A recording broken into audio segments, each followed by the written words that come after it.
মুর্শিদাবাদ জেলার কান্দি শহর। আর এই মুর্শিদাবাদ জেলার কান্দি শহরের জমিদার গঙ্গা গোবিন্দ সিংহ, তার ভাইয়ের নাম রাধা গোবিন্দ সিংহ। রাধা গোবিন্দ সিংহের একমাত্র পুত্র সন্তান হলেন সমগ্র জমিদারির মালিক। দুই ভাই, দুটো ভাগ জমিদারি, কিন্তু গঙ্গা গোবিন্দ সিংহের সন্তানাদি নাই। রাধা গোবিন্দের সন্তানই হবে সমগ্র জমিদারির মালিক। তাহলে ভাগ আর হলো না, এক ভাগই। তার নাম কি? প্রাণকৃষ্ণ সিংহ। প্রাণকৃষ্ণ সিংহের একমাত্র পুত্র সন্তান, যার নাম কৃষ্ণচন্দ্র সিংহ। এই কৃষ্ণচন্দ্র সিংহকে দাদু গঙ্গা গোবিন্দ সিংহ আদর করে লালা বলে ডাকত। যারা বৃন্দাবনে গেছেন অবশ্যই এই শব্দটা আপনারা শুনে থাকবেন। আমরা যখন এখানে ছোট ছোট বাচ্চা জন্ম নিলে আমরা বাবু বলি, হ্যাঁ, বাবু খোকা বলি না, তো ওখানে ছোট ছোট বাচ্চাদেরকে লালা বলা হয়, আর মেয়ে হলে লালি বলা হয়। তো সেই লালা পরবর্তীকালে বৈষ্ণব জগতে তিনি লালাবাবু নামেই পরিচিতি লাভ করে। ওমা, পরিবারের যদি একমাত্র পুত্র সন্তান হয় সে কিরকম হয়? হ্যাঁ, ও আদরে অতিরিক্ত আদরটাই হয়ে গেছে বর্তমানে সমস্যা। অতিরিক্ত আদরে হয়ে যাচ্ছে সব।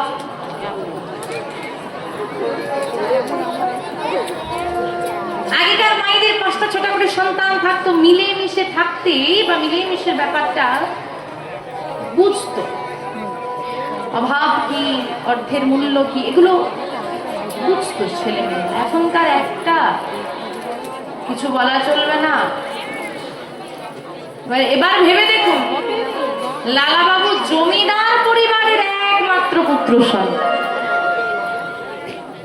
হ্যাঁ, ভীষণ আদরে।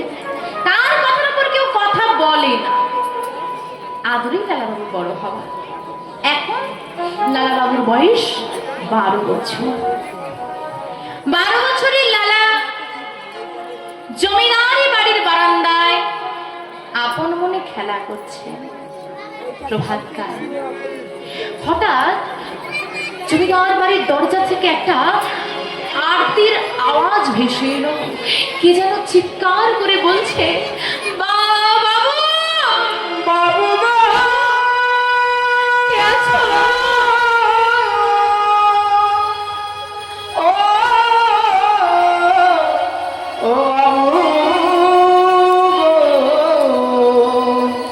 আমায় কিছু ভিক্ষা বাবু। কথাটা, শব্দটা শুনতে পেয়ে লালাবাবু বিন্দু মাত্র দেরি করলেন না। জমিদারি বাড়ির বারান্দা ছেড়ে দরজার সামনে ছুটে এসে দাঁড়িয়ে দেখলেন একজন ব্রাহ্মণ দাঁড়িয়ে আছেন। লালাবাবু চিৎকার করে বলে উঠলেন, কে তুমি? কি চাই তোমার? আমাদের বাড়িতে কেন এসেছো? বাবু, আমি একজন কন্যাদায়গ্রস্ত ব্রাহ্মণ, আমাকে কিছু সাহায্য করুন বাবু, আমায় কিছু সাহায্য করুন। কন্যাদায়গ্রস্ত মানে? কন্যাদায়গ্রস্ত মানে মেয়ের বিয়ে দিতে হবে। ও, তুমি তাহলে আমাদের বাড়িতে সাহায্য চাইতে এসেছো? দাঁড়াও, আমি এক্ষুনি তোমাকে সাহায্য দেব।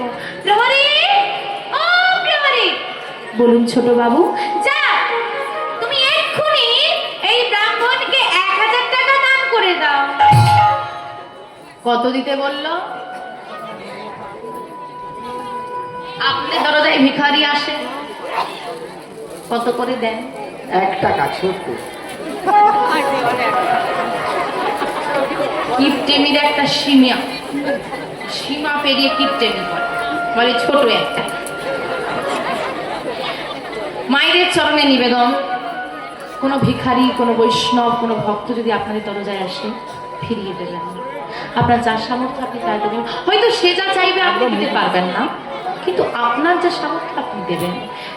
বলা তো যায় না ভগবান কার বেশ ধারণ করে কখন কার দরজায় এসে দাঁড়াবে। হ্যাঁ, কোন ভিখারি, কোন বৈষ্ণব ফিরে যায়, তোমার সংসারের সৌভাগ্য সঙ্গে করে নিয়ে চলে যায়। ফিরিয়ে দিও না। আবার অনেক বাড়ি আছে আমি শুনেছি বলে দুপুর বেলায় ভিখারি এলে ভিক্ষা দিতে নেই, বলে না, এই ভুলটা কোনোদিন করো না মা। দুপুর বেলাটা যেমন খুব ভালো সময়, খুব খারাপ সময়, এই সময় ভগবান পরীক্ষা নেয়। শুধু এটুকু বলে রাখি, যদি কোনোদিন কোনো দুপুরবেলায় ভিক্ষা চাইতে এলে তুমি তো দেবেই অবশ্যই। যদি কেউ বলে যে মা একটু জল দাও, কোনোদিন শুধু জলটা ধরিয়ে দিও না। যদি ঘরে কিছু না থাকে একটু বাতাসা হলেও হাতে দিও, দিয়ে বলো এই জলটা তুমি সেবা করো। অনেক বাড়ি আছে মা একটু জল দেবে, যাও যাও যাও, এখন খেতে বসেছি, এখন কিছু হবে না, যাও যাও যাও, মনে রাখবে বড় বাড়ি সবার হয়, সবার বাড়িতে বৈষ্ণবের চরণ ধোলা পড়ে না। বড় বাড়ি হওয়ার আগে বড় মন করো, যেন তোমার ওই ছোট কুড়ে ঘরটাও ধন্য হয়। এখন যদি আমি সবাইকে বলি ও মা দরজায় যে আসবে লালাবাবু 1000 টাকা করে দিয়েছে, তোমরাও দেবে, দেবে তো? বলে কীর্তনিয়ার মাথা খারাপ আছে, আমাদের সামর্থ্য নাই, পরিষ্কার কথা, দিতে আমরা সক্ষম নই। তাহলে ভেবে দেখো 2025 সালে দাঁড়িয়ে যদি আমাদের 1000 টাকা করে দান করার সামর্থ্য না থাকে, আজ থেকে 250 বছর আগে একটা 12 বছরের ছেলে 1000 টাকা দান করলো মানে আমাকে ভাবতে হবে তার আর্থিক অবস্থা কেমন ছিল। আজ থেকে 250 বছর আগে লালাবাবুর পারিবারিক আয় ছিল বছরে আনুমানিক 52,36,000 টাকা, যেটা বর্তমানে দাঁড়িয়ে প্রায় পরিবারের এখনো পর্যন্ত নেই। সেই পরিবারের সন্তান লালাবাবু। প্রহরী এসে দাঁড়ালেন লালাবাবুর পিতা প্রাণকৃষ্ণ সিংহ মহাশয়ের কাছে। বাবু, দরজায় একজন কন্যাদায়গ্রস্ত ব্রাহ্মণ এসেছেন, তাকে ছোট বাবু 1000 টাকা দিতে বলেছে। কি?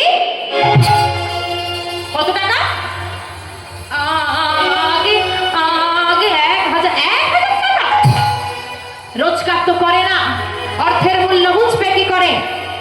জমিদার বাড়ির ছেলে, অভাব তো কোনোদিন চোখে দেখেনি, কথাও দিয়ে দিয়েছে, এখন কি আর করা যাবে? যা যা দিয়ে যা।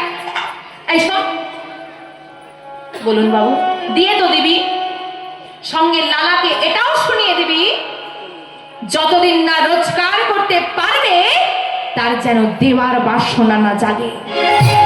রোজগার না করলে অর্থের মূল্য সে কোনোদিন বুঝবে না। যা গিয়ে বলে দে। এত অহংকার, অহংকার পতনের মূল কারণ সূচনা হলো লালাবাবুর পিতার পতন। 1000 টাকা দান করা হলো ব্রাহ্মণকে। ব্রাহ্মণ খুশি হয়ে বলছে, বাবা তোমাকে তো আমি প্রণাম করতে পারবো না,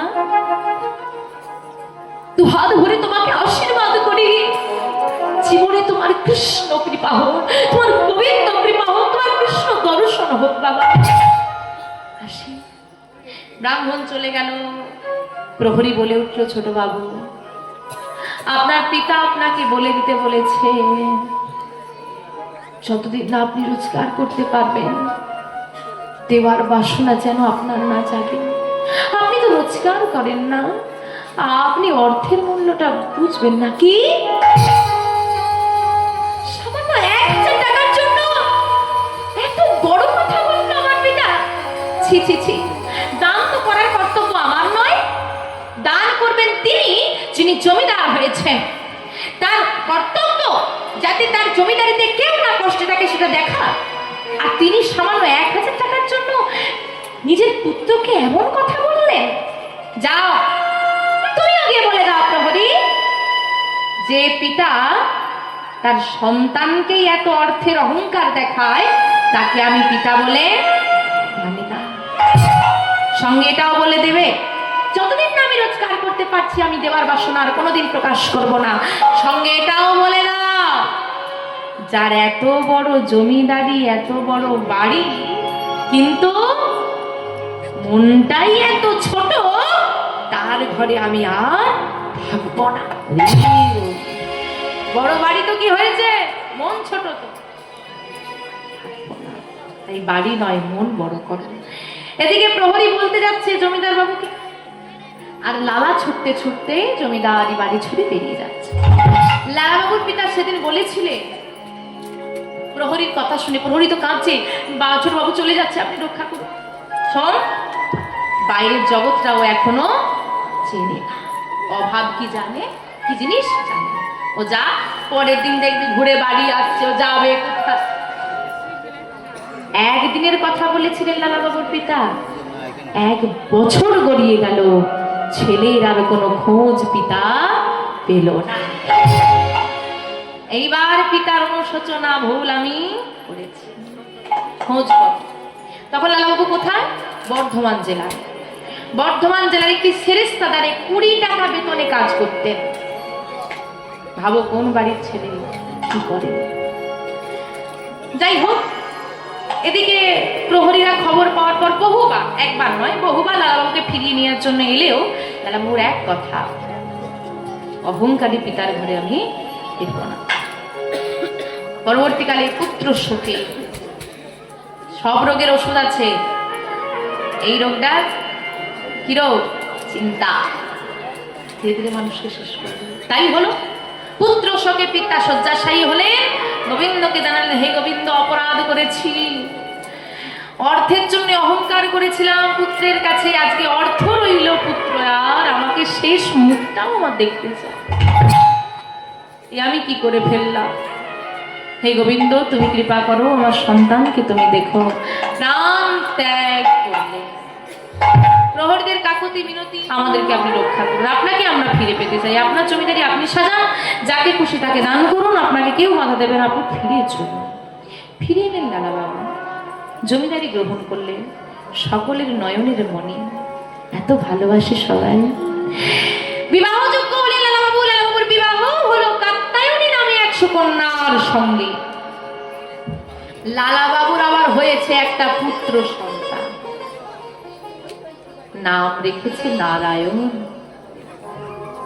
তাহলে নারায়ণ জমিদারি পরিবারের একমাত্র পুত্র সন্তান, বড় আদরের। আজকে নারায়ণ একটু বড় হয়েছে, ছোটাছুটি করে খেলা করে। ঘটনাটা দেখুন কত সুন্দর। আজকে সকালবেলায় ঘুম থেকে উঠে লালাবাবু দেখলেন নারায়ণ খুব ছোটাছুটি করছে। হঠাৎ করে তার মনে পড়ে গেল, এখানটা দিয়ে আমিও একদিন ছুটে যেতাম,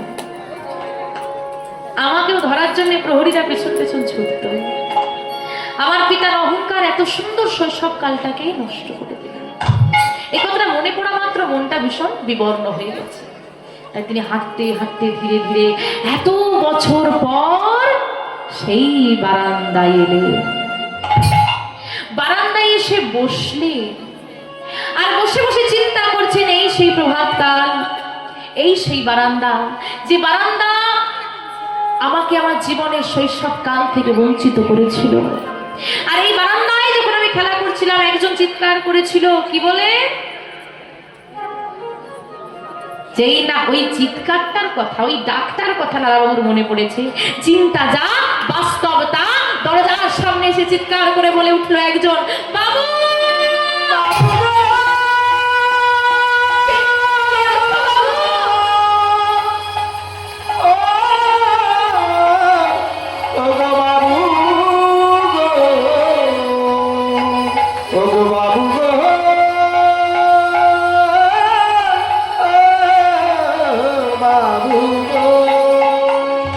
মুহূর্তের মধ্যে সারা শরীরটা অবশ হয়ে গেল লালাবাবুর। আমি ভুল শুনিনি, এই সেই বারান্দা, এই সেই প্রভাতকাল, এই তো সেই চিৎকার। তাহলে কি আমার জীবনে সেই অভিশাপটা আবার ফিরে এলো? আবার কি আমাকে সব ছাড়তে হবে? ছুটতে ছুটতে তিনি এলেন দরজার সামনে। সামনে একজন বৈষ্ণবকে দেখে চিৎকার করে বলে উঠলেন, কে কে তুমি? কে তুমি? আমার দরজায় কেন এসেছো তুমি? আমায় জিজ্ঞেস করছেন বাবু? হ্যাঁ, কে তুমি? আমি? আমাদের তো নতুন করে আর কোনো পরিচয় হয় না বাবু, আমাদের তো একটাই পরিচয়, বাবু গো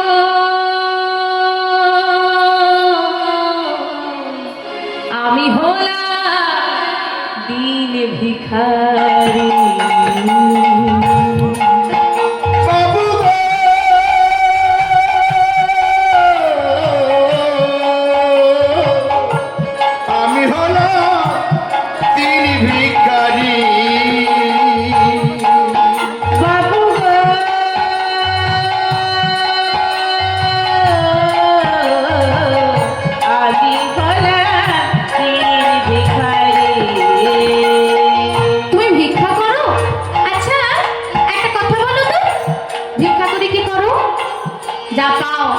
নিয়ে গিয়ে স্ত্রী পুত্র পরিজন পিতামাতার সেবা দাও বুঝি?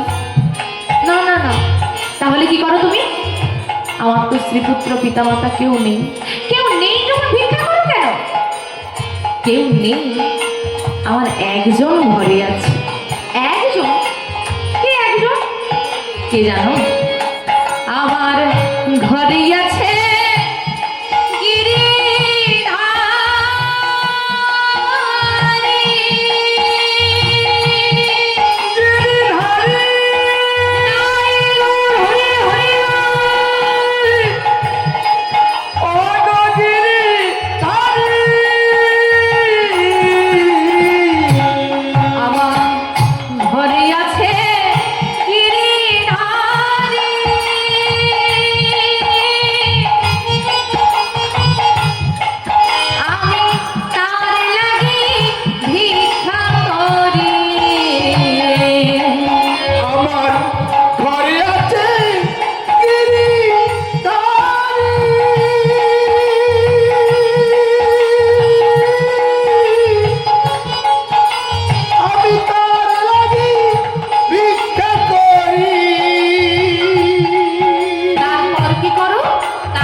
লালাবাবু গৃহের মধ্যে প্রবেশ করে একটা বড় পোটলা বেঁধে নিয়ে এলেন ভিখারির সামনে। এই না, এই না, ধরো ধরো। এতে কি আছে বাবু? এতে এতে অনেক সোনা দানা মণিমোহর, হ্যাঁ, অনেক অনেক সম্পদ, অনেক অর্থ আছে। নাও নাও। বাবু, আপনার দরজায় আমি এসেছি এক মুষ্টি ভিক্ষা চাইতে। সোনা দানা ধন ঐশ্বর্য আমি চাই। তুমি ভারী বোকা। কেন বাবু? তুমি জানো এই অর্থ নিলে তোমার কি হবে? কি হবে আমার? আরে তুমি আমার মতো জমিদার হয়ে যাবে, আমার মতো ধনী হয়ে যাবে। তুমি আমার মতো জমিদারি বাড়ি হবে তোমার। দাঁড়িয়ে দাঁড়িয়ে আর ভিক্ষা করতে হবে না তোমাকে। তুমি অনেক ভালো করে গিরিধারীর সেবা দিতে পারবে, আর কোনো কষ্ট থাকবে না। নাও নাও, ধরো বলছি। কিন্তু বাবু, তোমার কোনো কিন্তু কিন্তু আমি শুনবো না। এই না, ধরো। জোর করে অর্থের বোঝানা লালাবাবু ভিখারির মাথায় তুলে দিল। ভিখারি আর কিছু বলতে পারছে না, সব শব্দই যেন কণ্ঠের কাছে আটকে গেল। প্রণাম করলেন লালাবাবুকে। প্রণাম করে ভিখারি লালাবাবু দরজায় স্থির হয়ে দাঁড়িয়ে রইলেন আর দর্শন করছেন ভিখারি চলে যাচ্ছে। মনে আনন্দ, প্রাণ ভরে দান করেছে। কিন্তু ভিখারি কি করল? কিছুটা দূর এসে এদিক ওদিক তাকিয়ে দেখলো কেউ কোথাও আছে কিনা। এদিক ওদিকে যখন কাউকে দেখতে পেল না, মাথার মধ্যে থেকে ওই অর্থের বোঝাটা নামিয়ে কি যেন চিন্তা করলো, আর চিন্তা করে পাশের জলাশয়ে সজোরে নিক্ষেপ করে দিয়েছে। আর এই দৃশ্য দর্শন করেছে কে? কে দাঁড়িয়ে আছে পেছনে? লালাবাবু। দেখা মাত্র নিজেকে স্থির রাখতে না পেরে চিৎকার করে বলে উঠলেন, ভিখারি!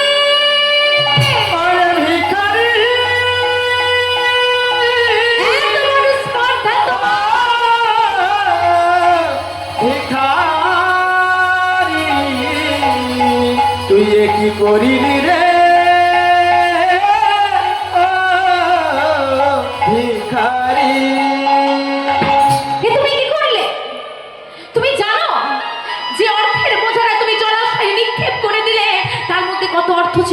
সম্পদ ছিল, ওই অর্থ উপার্জন করতে কত কষ্ট করতে হয়, কত পরিশ্রম করতে হয়, তার বিন্দু মাত্র ধারণা তোমার আছে? আমি ফেলিনি বাবু, ফেলিনি মানে আমি সচক্ষে দর্শন করলাম তুমি জলাশয় ফেলে দিলে, আর এখন আমাকে দেখে বলছো আমি ফেলিনি? বাবু, আপনার অনেক প্রশ্ন, আমার কিন্তু একটাই প্রশ্ন আছে। আপনি যদি আমার ওই একটা প্রশ্নের উত্তর দেন, আমি আপনার সব প্রশ্নের উত্তর দেব। কি প্রশ্ন তোমার? আপনি বলুন তো বাবু, ইহ জগতে ধনী হতে কেনা চায়? ধনী হতে চাও? বড় বাড়ি দেখে কি মনে হয় এমন একখানা যদি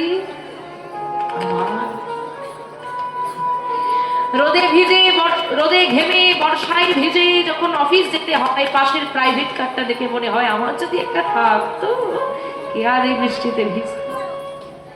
মা যখন অলংকার আদিতে সেজে অনুষ্ঠান বাড়ি আসে, দেখে দেখে মনে হয় আমারও যদি স্বামী চাকরি করতো, আমিও করতাম। একটা কথা বিশ্বাস করবে বাবু, সারা জীবন ভিক্ষা করেছে, সারা জীবন কেউ দিয়েছে, কেউ তাড়িয়ে দিয়েছে, কেউ অপমান করেছে, সারাদিন ঘুরে হয়তো কিছুই পাইনি, গোবিন্দকে শুধু নয়নের জলটুকু দিয়ে বলেছি আজ তুমি আমার উপবাস, আজ তোমারও উপবাস।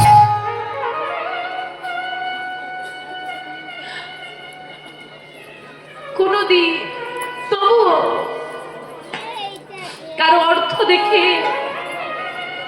কারো দামি কোনো বস্তু দেখে জীবনে একদিনের জন্য আমার মনে এই বাসনা আসেনি যদি ওটা আমি পেতাম। কিন্তু আজ জানি না কি হয়ে গেল, তুমি যখন অর্থের বোঝাটা আমার মাথায় তুলে দিলে বাবু, মুহূর্তের মধ্যে আমারও যেন মনে হলো আমিও যদি ধনী হয়ে যাই কত আনন্দ হবে। কোন ভাবনা এলো আমার জানি না, তাই আমিও তো পরম আনন্দে তোমার দেওয়া অর্থের বোঝা মাথায় তুলে নিয়ে চলে যাচ্ছি। হঠাৎ করে কে যেন পাশ থেকে ডেকে বললো, ওরে ভিখারি,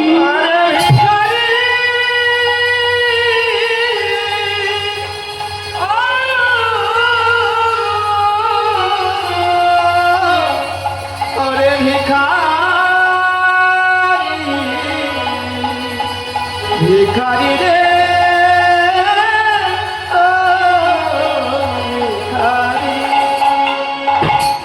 কি করলি তুই?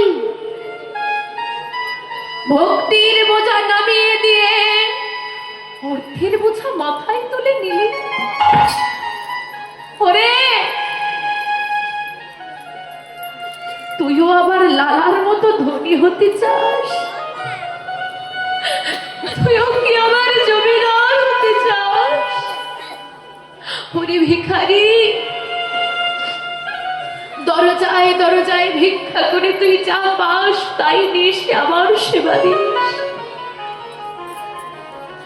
যেদিন তুই কিছু পাস না, নয়নে জলে নিবেদন করিস, আমি তাই গ্রহণ করি। কিন্তু ওরে, আমি তো কোনোদিন তোর কাছে বলিনি আমাকে রাজভোগ দে, আমি তো কোনোদিন বলিনি আমাকে দামি মন্দির করে দে, দামি পোশাক দে। তোর ছোট্ট কুড়ে ঘরে যদি আমি ভালো থাকতে পারি, তুই কেন পারবি না বেটাকে? ওরে, জানিস না, যার ঘরে অর্থ থাকে তার ঘরে অহংকার থাকে, আর যার ঘরে অহংকার থাকে আমি তার ঘরে থাকি না। হতে পারে বাড়িটা বড়, হতে পারে মন্দিরটা বড়, কিন্তু ভক্তি শূন্য মন্দিরে ভগবান থাকেন না বাবু। আমি তো কোনোদিন ভগবানকে বলিনি আমাকে ধনী করো, আমি তো গোবিন্দকে জানাই আমাকে কাঙাল করো। যদি ধনী হয়ে যায়, আমি যদি ধনী হয়ে হয়ে যাই তোমায় ভুলে যাব। আমায় কাল করে রাখো, চিরকাল করে রাখো। বাবু বিশ্বাস করো, আমি ধনে ভিখারি নই গো বাবু, আমি ধনে ভিখারি নই। ধনে ভিখারি নই গো বাবু, ধনে ভিখারি ধনে ভিখারি নই গো বাবু, ধনে ভিখারি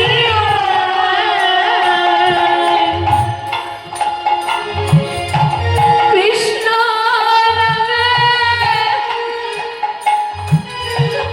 ভিখারি আমি কৃষ্ণ নামে ভিখারি আমি। দয়ালে কৃষ্ণ নামে ভিখারি আমি। দয়াল কৃষ্ণ নামে ভিখারি আমি। এই তো শুধু চাই আমি ধরে ভিখারি নই গো বাবু, ধনে ভিখারি ধনে ভিখারি নই গো বাবু, ধনে ভিখারি ধনে ভিখারি নই গো বাবু, ধনের ভিখারি ওমা, গোবিন্দকে যদি কিছু জানাতে হয় শুধু এইটুকু জানিও, আমাকে ধনী করো না, কোনোদিন ধন ঐশ্বর্য চেও না। ধনী তো দুর্যোধনও ছিল,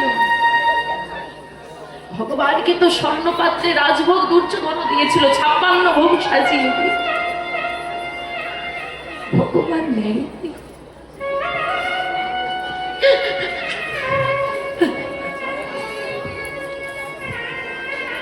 স্বর্ণ সিংহাসনে স্বর্ণপাত্রে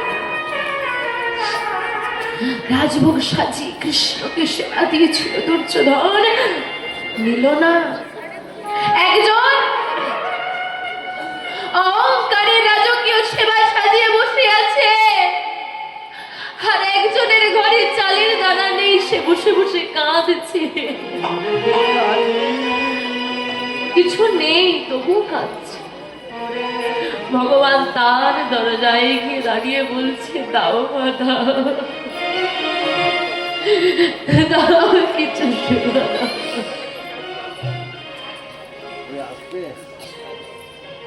কি দেব? বিদুরের শ্রী পরাশরী মা বলছে, কি দেব? তাকিয়ে দেখ কৃষ্ণ, তাকিয়ে দেখ, কত ভক্ত, কত মা নবনী সাজিয়ে বসে বসে চিৎকার করে কাঁদে আর বলে, কৃষ্ণ তুই তো তাদের ঘরে যাস না, আর আমার ঘরে তো কিচ্ছু নেই, আমি কেমন হতভাগিনী। দেখো ভগবান সবার বাড়িতে যায় না, আর আমার ঘরে এসেছি, আমার দেওয়ারে কিছু নেই। শোন কৃষ্ণ, যদি জীবনে কোনোদিন আমাকে এই ধরাধামে আর পাঠাস, অনেক ধনীর ঘরে জন্ম দিবি আমার। কেন কেন খুশিমা, ধনীর ঘরে জন্ম নিয়ে কি করবো? ধনীর ঘরে জন্ম নিলে অন্তত এই যন্ত্রণাটা পেতে হবে না যে আমি কৃষ্ণকে কাছে পেয়েও সেবা দিতে পারি।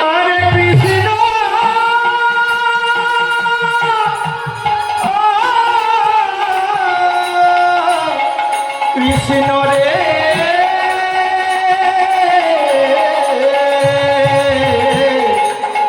হরে কৃষ্ণ হে কৃষ্ণ।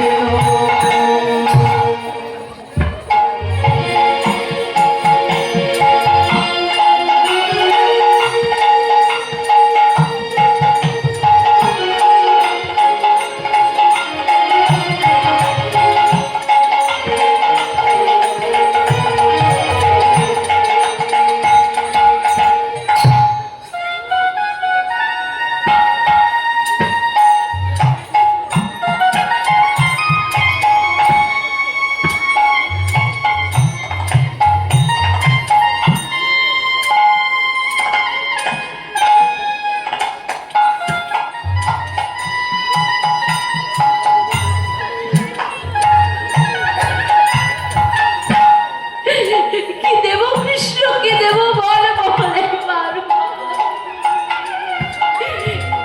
পিসিমা, ঘরে যা আছে তোমার, তুমি আমায় তাই না। কি আছে গো? পোকা লেগে যাওয়া খুদ, তাই না?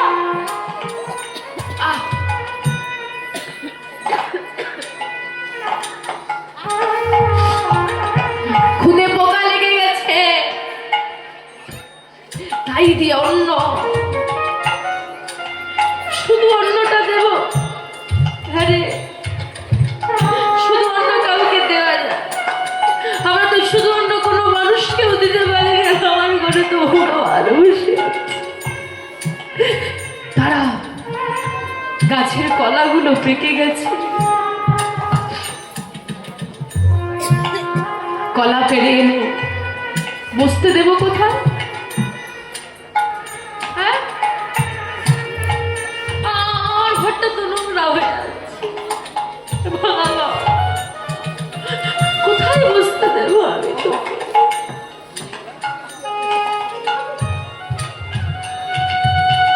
এই ঘরটা তো এখানে তৈরি হয়েছে, এখানেই থাকবে, নিয়ে তো যেতে পারো। এই দেহ ঘরটা,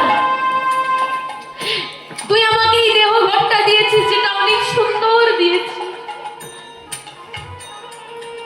এই ঘরে জায়গা নেই তো কি হয়েছে? দেহ ঘরে তো আছে। আয় না, আয় আয়, কোলে বস, কোলে বসিয়ে ভগবানকে এক গ্রাস করে ক্ষুধান্ন দেয়। কলাটা ছাড়িয়ে খোসাটা কৃষ্ণের বদলে দিয়ে শ্বাসটা ফেলে দেয়, বলে বলে কৃষ্ণ খা।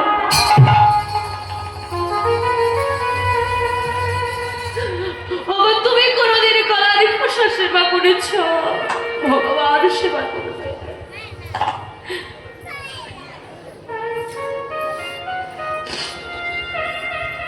নেই নেই নেই, কি আনন্দ!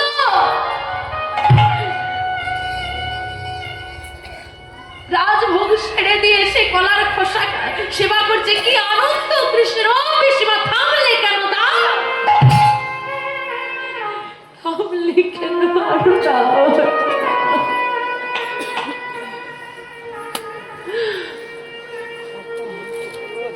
ওই যে রাজভোগটা, ওতে অনেক সুন্দর করে অনেক বস্তু দিয়ে রন্ধনটা সুন্দর করা হয়েছে, কিন্তু প্রেম রূপ স্বাদটা যে ওর মধ্যে নয়। ওই প্রেমের স্বাদটা কলার খোসার মধ্যে আছে। ওই ভক্তিটা যে ওই পরাশরী বাইরে ভাঙা ঘরে।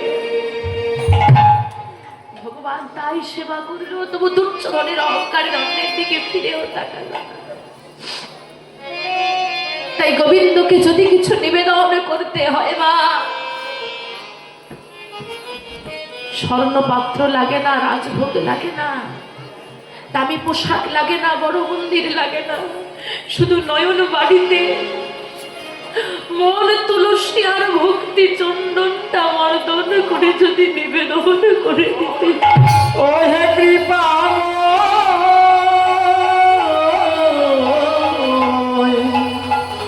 ও হে দয়াময়,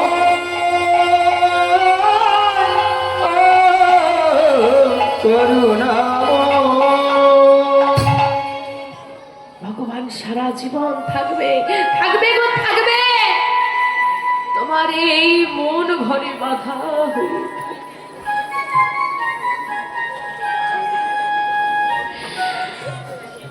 ভগবান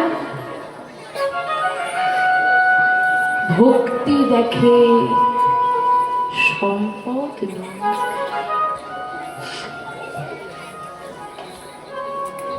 গোবিন্দ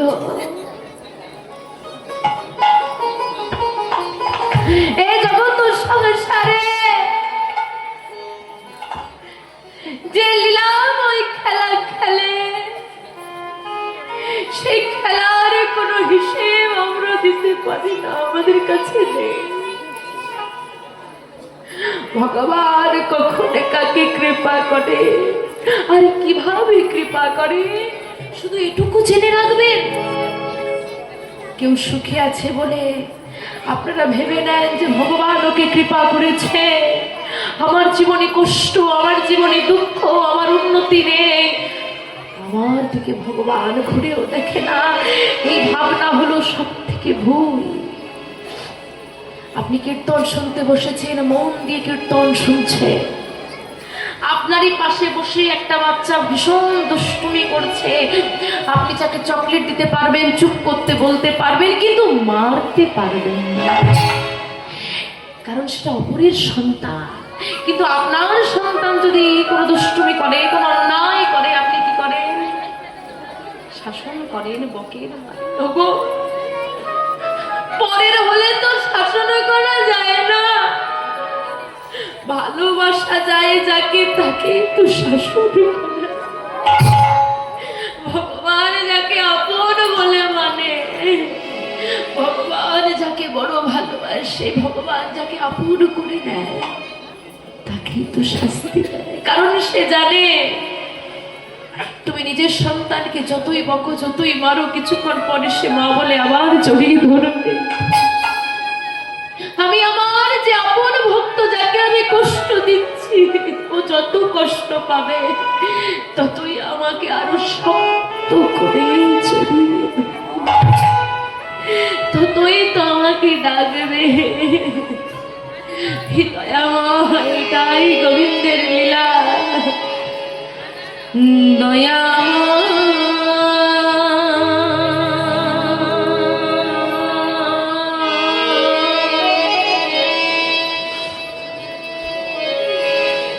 এই কি তোমার লীলা, বলো বলো দয়াল বলো, এই কি তোমার লীলা, তাই গৌর হরি।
ও হে কৃপা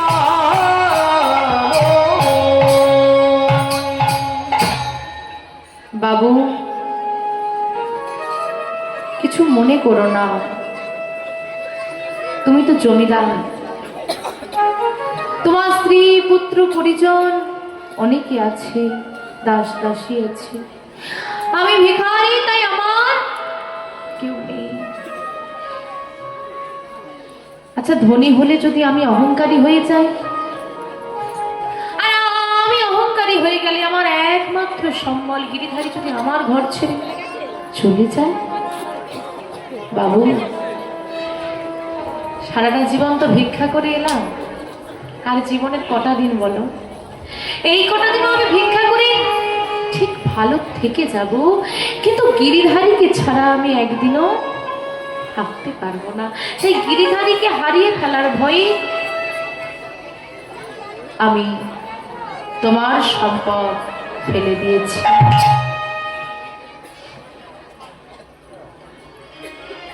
এদিকে ভিখারি তো চলে গেল, দাঁড়িয়ে রইলেন লালাবাবু,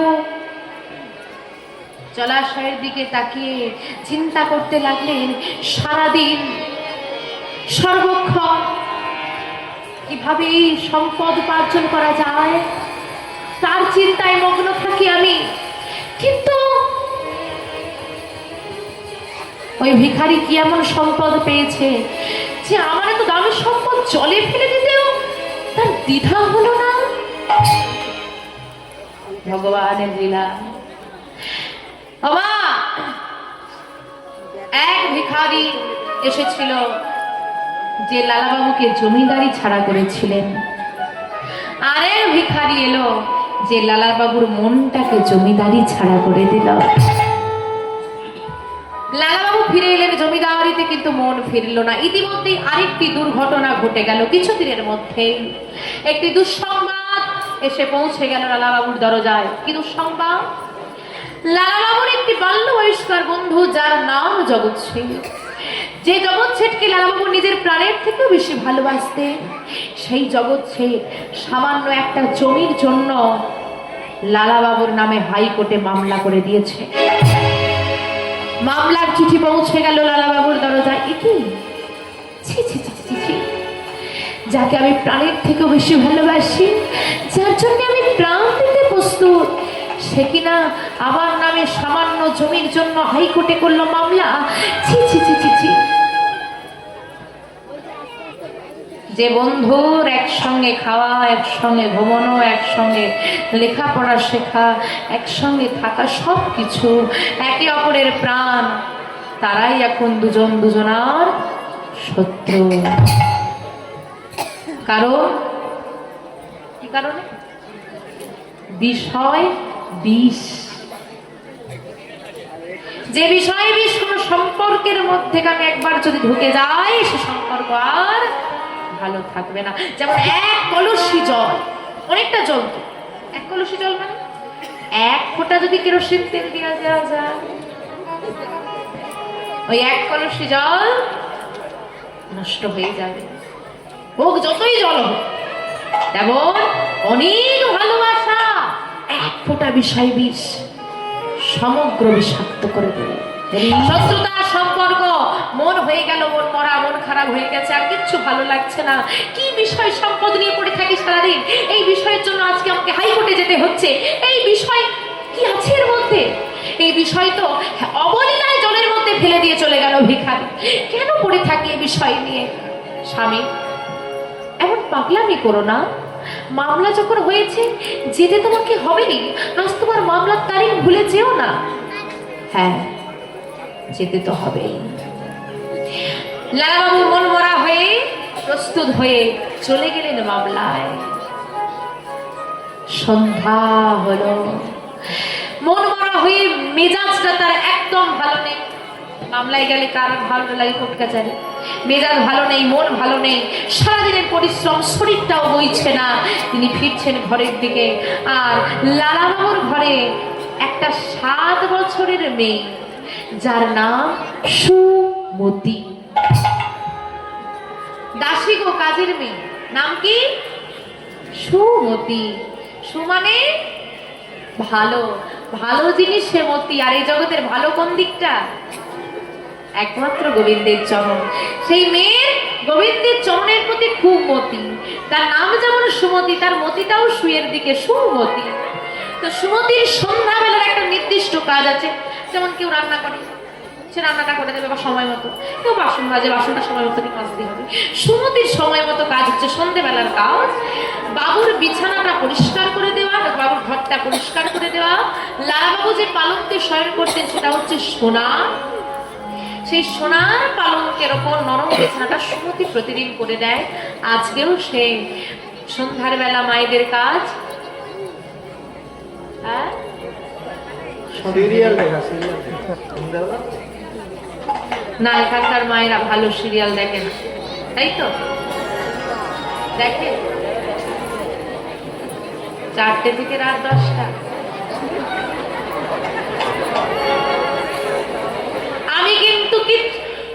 আমি বাবাদেরকে বলছি, যারা বাবারা এখানে রয়েছেন, আমার কিন্তু কোনো দোষ নেই, আমি একদম নির্দোষ। আমি কিন্তু মায়েদেরকে খুব ভালো বলেছি, ভালো। এখানকার মায়েরা সিরিয়াল দেখে না, মায়েরাই বলছে 4টে থেকে 10টা। আমার কোনো দোষ নেই। তো সন্ধ্যার বেলায় আজকে আমরা হরিবাসরে, সুমতি সুন্দর করে তার কাজ করছে। আসুন, হরিবাসরে যখন বসে আছি, বৃন্দা দেবীর আরাধনা একটুখানি সময়, সবাই মায়ের একটু ঘোমটা দিয়ে দেবেন। সুমতি গাইছে, তো আমরাও সেই বৃন্দা দেবীকে একটু স্মরণ করে নেব। নম নম তুলসী বৃন্দাবনবাসী, রাধা কৃষ্ণের চরণে পাব এই অভিলাষী। নম নম তুলসী বৃন্দাবনবাসী, রাধা কৃষ্ণের চরণ পাবো এই অভিলাষী। নম নম তুলসী বৃন্দাবনবাসী, রাধা কৃষ্ণের সেবা পাব এই অভিলাষী। নম নম তুলসী বৃন্দাবনবাসী, রাধা কৃষ্ণের চরণ পাবো এই অভিলাষী। যে তোমার শরণ নয় তার বাঞ্ছা পূর্ণ হয়, তার বাঞ্ছা পূর্ণ হয়। যে তোমার শরণ নয় তার বাঞ্ছা পূর্ণ হয়। কৃপা করে করো তারে বৃন্দাবনবাসী। নম নম তুলসী কৃষ্ণ প্রেয়সী, রাধা কৃষ্ণের চরণ পাবো এই অভিলাষী। উলুধ্বনি, উলুধ্বনি, নিতাই গৌর হরি হরি। নম নম তুলসী কৃষ্ণ প্রেয়সী, রাধা কৃষ্ণের সেবা পাবো এই অভিলাষী।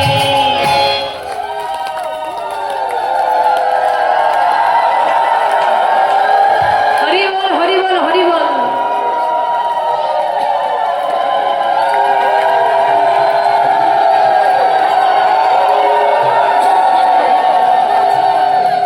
এই ভালো করে এদিক ওদিক তাকিয়ে দেখো কেউ কোথাও আছে কিনা, আমি একটা কথা বলবো।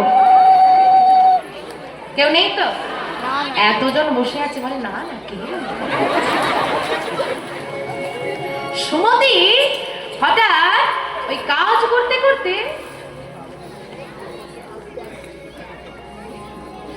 একটা কথা বলবো। দেখো, প্রতিদিন এই সোনার পালঙ্কের উপর নরম বিছানাটা আমি করে দিই, কিন্তু কোনোদিন আমার একটু ইচ্ছে করে না। বাবু তো আজকে বাড়িতেই নেই, কোথায় গেছে? মামলায় গেছে, হাইকোর্টে গেছে। সন্ধ্যার বেলা প্রহরীদেরকেও দেপাশ দেখা যাচ্ছে। একটুখানি শয়ন করলে কি আমার হয়ে যাবে কেউ বুঝতে পারবে না। ছোট্ট মেয়ে তো বাবা, আর এই নরম বিছানার উপর শয়ন করে ফেলেছে। আচ্ছা মা, সারাদিন পরিশ্রম করার পর সন্ধ্যাবেলা যদি একটু নরম বিছানা, নরম বালিশ আসে তো কি আসবে? আলিশ তো আসবে। কি হবে? তোমাদেরও ঘুম। সুমতি তো ঘুমিয়ে পড়েছে, তোমাদের ব্যাপারটা তো বলতে পারবো না। যদিও মাঝে মানে একটু দুপুরবেলা থেকে তো এসেছে সবাই, সেবা টেবা করার পর একটু ঘুম আসে। এবার মাঝে মাঝে এবার ঘন ঘন হরিধ্বনি দিতে হচ্ছে, হরিধ্বনি দিতে হলে হাত তুলতে হচ্ছে। যার ঘুম পাচ্ছে সে তো বুঝে গেছে, হ্যাঁ। তো যার ঘুম ধরছে হাতটা তুলছে আর মনে মনে বলছে হুড়ি বলে হুড়ি দিল ঘুমটাকে ভাবি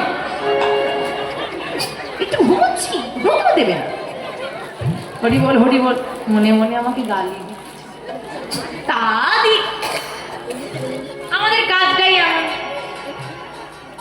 এখন তবু তাড়াতাড়ি বাবারা দিয়েছে তবু জেগে থাকে এবার রাতে হয় ঘন ঘন হরির ধ্বনি দিতে হয় ও মা ঘুমোচ্ছ সে তো আরো বেশি গালি দেয় কাজটাই এরকম কি করবো হরি বল মা সুমতি তো ঘুমিয়ে পড়েছে আর ভগবানের কৃপা দেখুন সেই সময় লালাবাবু এসেছে লালাবাবুর মন ভালো নেই মেজাজ ভালো নেই শরীর ভালো নেই চিন্তা করছে একটু বিশ্রাম নিয়ে আর বিশ্রাম নেওয়ার জন্য নিজে কক্ষে প্রবেশ করে দেখছে দাসী মালিকের বিছানায় ঘুমিয়ে আছে শয়ন করেছে আর নিজেকে কি স্থির রাখা যায়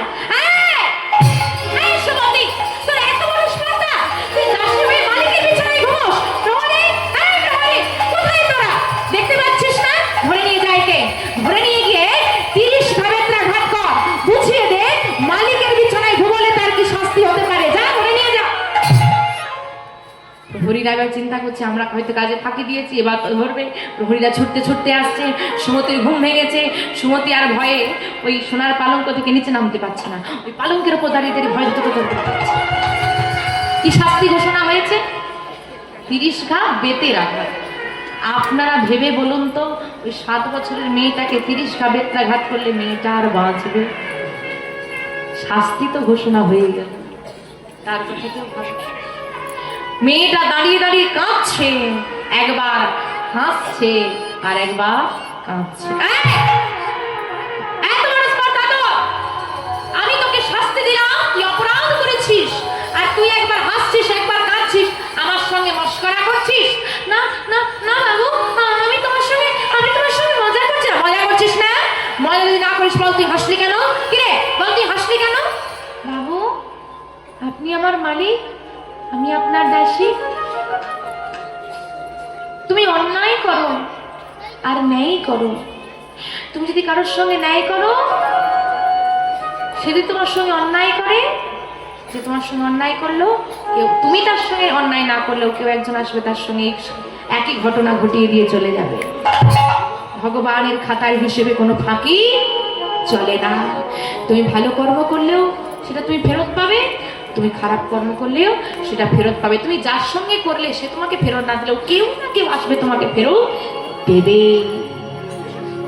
এটা ভগবানের হিসেব দেখো না বাবু সত্যি তো আমি দাসী হয়ে কি মালিকের বিছানায় ঘুমানো যায় আমি তো ঘুমিয়ে অপরাধ করেছি তাই না আর অপরাধ করলাম আর সঙ্গে সঙ্গে তার শাস্তি হয়ে গেল 30 ঘা বেত্রাঘাত তা দেখো দেখো হিসেবটা এত সুন্দর বিচারটা কত সুন্দর তাই তো আমি হেসেছি আহা বেশ গুছিয়ে কথা বলতে পারিস তো হ্যাঁ এইটুকু মেয়ে হলে কি হবে তা নয় আমি বুঝলাম তুই এই কারণে হাসলি তাহলে তুই বলতো তুই কাঁদলি কেন কি রে বল তুই কাঁদলি কেন ওটা আমি বলতে পারবো না মানে বলতে তোকে আজকে হবে বল তুই কাঁদলি কেন বল তুই কাঁদলি কেন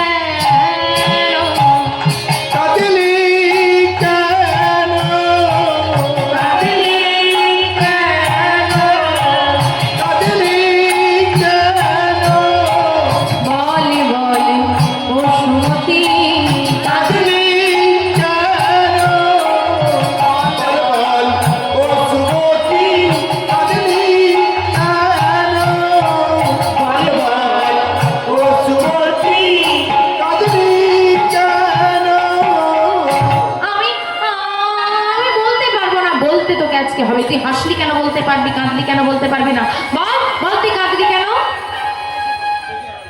বাবু আমি যদি আমার কান্নার কারণটা বলি তুমি কেঁদে ফেলবে না তো আমি যদি আমার চোখে জল আসার কারণটা বলে দিই তোমার চোখে জল এসে যাবে না তো না না না আমি কাঁদবো না বল তুই কাঁদলি কেন আপনি আমার মালিক আমি আপনার দাসী আর দাসী হয়ে মালিকের বিছানায় 10 মিনিট ঘুমালাম বলে আপনি আমার মালিক হয়ে আমাকে 30 ঘা বেত্রাঘাতের শাস্তি দিয়ে দিলেন আপনি তো আমার মালিক আপনি কি জগতের সবার মালিক না সবার মালিক উপরে বসে আছেন যিনি পরম দয়াময় শ্রী গোবিন্দ তিনি সব দেখছেন। বাহ, তাহলে বাবু এই সোনার পালঙ্কে আমি 10 মিনিট ঘুমালাম বলে আপনি আমার মালিক হয়ে যদি আপনাকে 30 সাবেত্রাঘাতের শাস্তি দেন, আপনি সারা জীবন এই সোনার পালঙ্কটাই শয়ন করে আসছেন। 10 মিনিট শোয়ার শাস্তি যদি 30 সাবেত্রাঘাত হয়, তাহলে আপনি সারা জীবন শয়ন করেছেন, তাহলে আপনার মালিক আপনার জন্য কত সাবেত্রাঘাত সাজিয়ে রেখেছে এটা ভেবেই আমি কেঁদে ফেলেছি। এটাই গৌর হরি হরি হরি। কি বললি তুই? কি বললি? আমার মালিক? হ্যাঁ, আমি তোর মালিক হয়ে যদি তোকে শাস্তি দিই, আমার মালিকও তো আমার জন্য শাস্তি তুলে রেখেছে। ওরে সুমতি, ওরে সুমতি, তুই আমার চেতনা ফিরিয়ে দিলি রে মা। শোন শোন, কে বললো তুই আমার দাসী? না না না, তুই আমার দাসী নয়, তুই আমার মেয়ে, তুই আমার মা।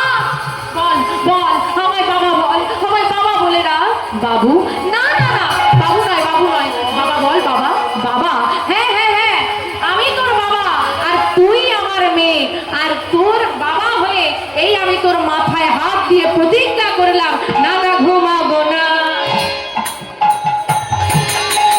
পালঙ্কেতে।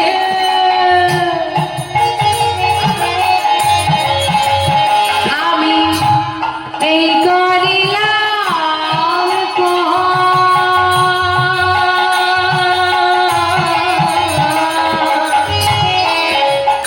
না না ঘুমাবো না। হরি বল হরি বল হরি বল। এই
মতো পরিত্যাগ হলো লালাবাবুর অহংকারের স্বর্ণ পালঙ্ক। মাটিতে শয়ন করেন আরো উদাস। জমিদারি বাড়ির কোনো কাজই তিনি আর করেন না, জমিদারির কোনো হিসেবপত্রই তিনি আর করেন না। এদিকে একদিন লালাবাবুর স্ত্রী জোর করে, দেখো সমস্যা সবার জীবনে আসবে, তাই তো? কারণ তোমার জীবনে খুব ভালো সময় যাচ্ছে, এখন ধরুন খুব ভালো সময় যাচ্ছে, প্রচুর অর্থ উপার্জন হচ্ছে, বাড়িতে কোনো সমস্যা নেই, ভালোই আছেন। এই সময়টাকে নিয়ে অহংকার করবেন না, কারণ দিনের পর রাত আর খুব খারাপ সময় চলছে, খুব দুঃখ কষ্টের মধ্যে দিয়ে যাচ্ছেন, খুব অভাব। হার মানবেন না, কারণ প্রভাত একদিন হবে। আরে বাবা, আমরা তো যত্রিত হলেও বর্তমানে যেভাবে সিরিয়াল দেখছেন, সেখানেও ভগবানের লীলা এখন দিচ্ছে দেখছি, তো কমসে কম এটুকু তো মাথায় ঢুকিয়ে রাখুন, ভগবান হয়ে যদি রামচন্দ্র বনবাসে যায়, ভগবান শ্রীকৃষ্ণ যদি তার বৃন্দাবন ব্রজবাসীদের, যাদেরকে প্রাণের থেকেও বেশি ভালোবাসত, তাদেরকে ছেড়ে দিয়ে দ্বারকায় এসে বসতেন। গৌর হরি যখন নীলাচল ধাম গেল, পুরী ধামে প্রবেশ করছে, যার মন্দির তিনি প্রবেশ করছেন, মেরে দাঁড়িয়ে দিল। তুমি আমি তো সাধারণ মানুষ মা, ভগবান দুনিয়ায় এসে কত কষ্ট, কত লড়াই, কত দুঃখ সহ্য করে গেছেন, তো আমরা তো তুচ্ছ জীব, সহ্য তো করতেই হবে। তাই জীবনে তো ওঠা বসা আছে স্বামী, এসব নিয়ে ভেবো না। আমি মানছি তোমার মন খারাপ, তবে আমার কথা শোনো, তুমি কাচারি ঘরে যাও, কাজে মন দাও, দেখবে আস্তে আস্তে সব ঠিক হয়ে যাবে। আজকে পালকিতে নয়, জমিদার বাবু হাঁটতে হাঁটতে প্রহরীদের সঙ্গে কাচারি ঘরে এসে হিসেব নিয়ে বসলেন, কিন্তু হিসেব তার আর করা হলো না। সংসারের হিসেবের সময় তো শেষ হয়ে এসেছে। প্রহরী, আমার ভালো লাগছে না, এই হিসেবপত্র আমার দ্বারা আর হবে না, তাই চলো না আমি ফিরে যাই। ফিরে যাবেন বাবু? হ্যাঁ চল। তিনি হাঁটতে হাঁটতে আবার বাড়ির দিকে ফিরছে। বিকেল হয়ে গেছে, আর বিকেল বেলা একটা সুন্দর পরিবেশ তৈরি হয়, আপনারা সবাই জানেন, অনেকে হাঁটতে বেরো, তো সেই সুন্দর পরিবেশটা লালাবাবুরও খুব ভালো লাগছে। হাঁটতে হাঁটতে ফিরছেন, পথের ধারে একটা রজক কন্যা, রজক মানে ধোপাদের একটা মেয়ে, 5 বছর বয়স, ছোট্ট মেয়ে, সে মিষ্টি গলায় তার বাবাকে ডাকছে, বাবা, ও বাবা, বাবা কোথায় গেলে তুমি? ও বাবা, তোমায় দেখতেই পাচ্ছি না। বাবা, কখন ধরে বাবাকে বলছি। আর মিষ্টি মেয়েটার মিষ্টি গলাটা শুনে লালাবাবু তাকিয়ে দিচ্ছে, বাপ, ভারী মিষ্টি তো মেয়েটা, তাকিয়ে আছে, পথ দিয়ে যাচ্ছেন উনি। আর মেয়েটা ছোটাছুটি করতে করতে হঠাৎ বৃক্ষতলে বসে থাকা একজন ব্যক্তির কাছে এসে বলছে, ও বাবা, তুমি এখানে বসে আছো? আর আমি কখন থেকে যে তোমাকে ডাকছি, শুনতে পাচ্ছ না? একবার সাড়া দিতে পারছো না তুমি? ও বাবা, মা তো বলে পাঠালো আমায়, বেলা যে বয়ে যায়, বাসনায় আগুন দেবে না। হমকে দাঁড়ালেন লালাবাবু। বাসনা মানে কলা গাছের খসা যেটা শুকনো হয়ে ছেড়ে ছেড়ে পড়ে যায়, এটাকে বাসনা বলে। এখন আমরা জামা কাপড় পরিষ্কার করলে সার্ফ সাবান ব্যবহার করি, আজ থেকে 250 বছর আগে ছিল না। ওই কলা গাছের খসাটাকে নিয়ে সে শুকনো করে পুড়িয়ে ছাই করে ছাই দিয়ে জামা কাপড় পরিষ্কার হবে। ধোপাদের কাজ জামা কাপড় পরিষ্কার করা। তাই এই কথাটার মূল ভাব হলো যে কলা খসাগুলোই আগুন দাও, ছাই হলে জামা কাপড়টা পরিষ্কার হবে। মেয়েটা এটা বলতে চেয়েছে, কিন্তু যার যেমন ভাব আর তার তেমন লাভ। লালাবাবুর শ্রুতিমূলে কথাটা বাজলো, বেলা যে বয়ে যায়, বাসনায় আগুন দেবে না, বাসনায় আগুন দেবে না। বয়স কত? 40 হয়েছে, 50 তো পেরোলো, এখনো গাড়ি আমার, ছেলে আমার, মেয়ে আমার, তাহলে বলবে কবে, হে গোবিন্দ তুমি আমার। এই দর্পণ, দর্পণ মানে দর্পণের সামনে গিয়ে দাঁড়াবে, দাঁড়িয়ে একা দর্পণে যাকে দেখতে পাবে তাকে জিজ্ঞেস করবে 20 বছর আগে সেই যুবকটা কোথায় গেল রে। জিজ্ঞেস করবে যে সুন্দর যুবতীটা একদিন এই আয়নার সামনে এসে দাঁড়াতো নিজেকে দেখার জন্য, সেই যুবতীটা গেল কোথায়। উত্তর আসবে সময় ফুরিয়ে এলো। তাকিয়ে দেখো বেলা বইয়ে যায়।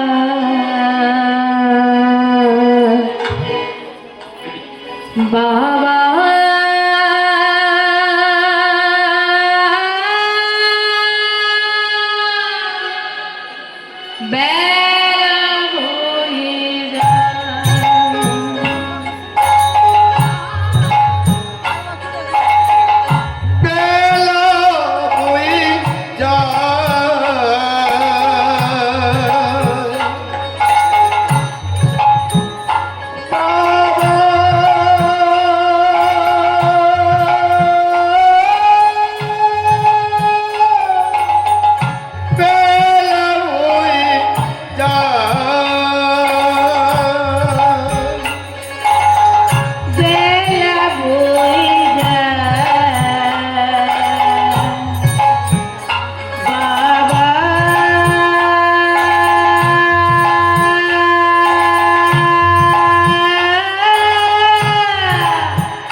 আমাদের জীবনের আয়ু নামক সূর্যটা ধীরে ধীরে ডুবছে। কি ভাবছো?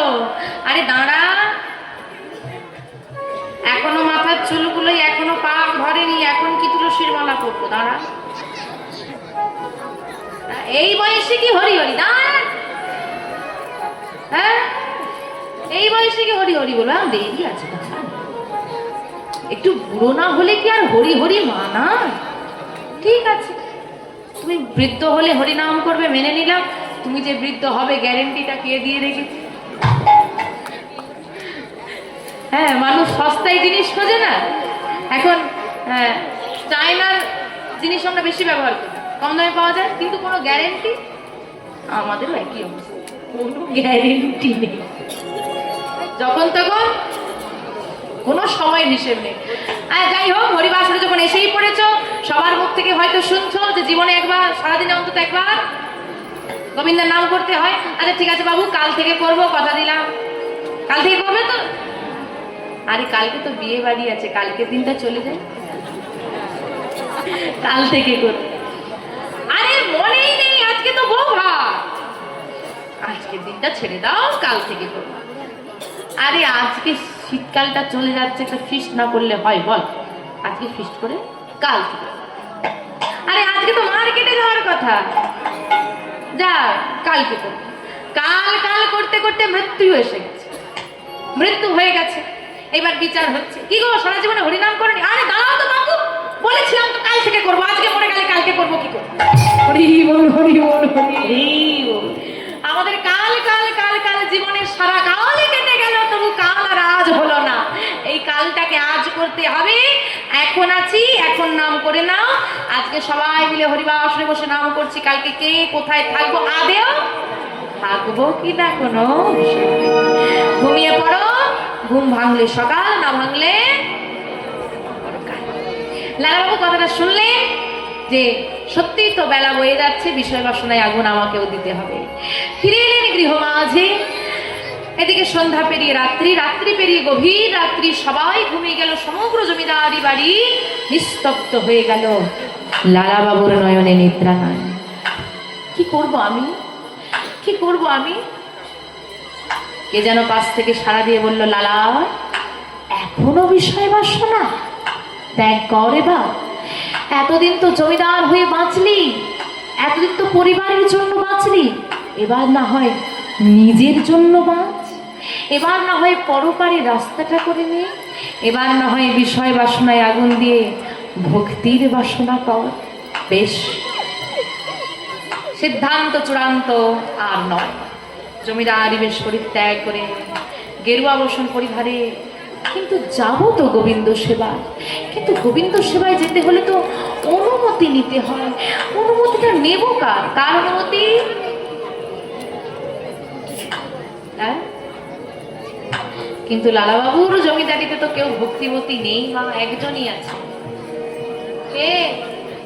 সুমতি, মধ্যরা।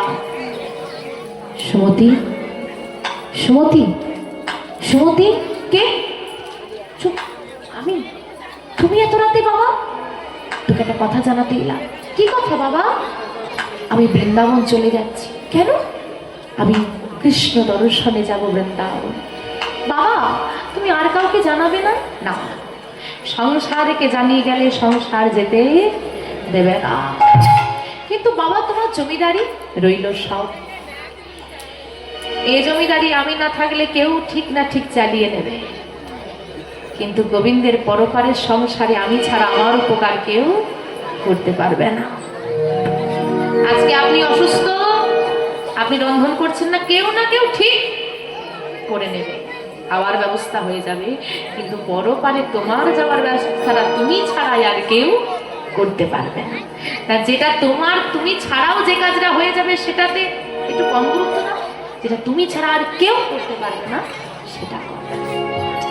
এই সুমতি, আমি আসি। বাবা, সৎ পথে গেলে কখনো কাউকে বাধা দিতে নেই। আমি কেমন করে দেব? শুধু তোমার চরণে নিবেদন। এই হতভাগেই তো কোনোদিন ওই বৃন্দাবনে যাওয়া হলো না। তুমি বৃন্দাবনে গিয়ে তোমার গিরিধারীর সঙ্গে দেখা হলে আমার প্রণামটা তাকে জানিয়ে দিও বাবা, আমার প্রণামটা তাকে জানিয়ে দিও। বেশ, সুমতির থেকে বিদায় নিয়ে চলে যাচ্ছেন লালাবাবু। মধ্যরাত্রে মুর্শিদাবাদ ছেড়ে ছুটতে ছুটতে চললেন বৃন্দাবন।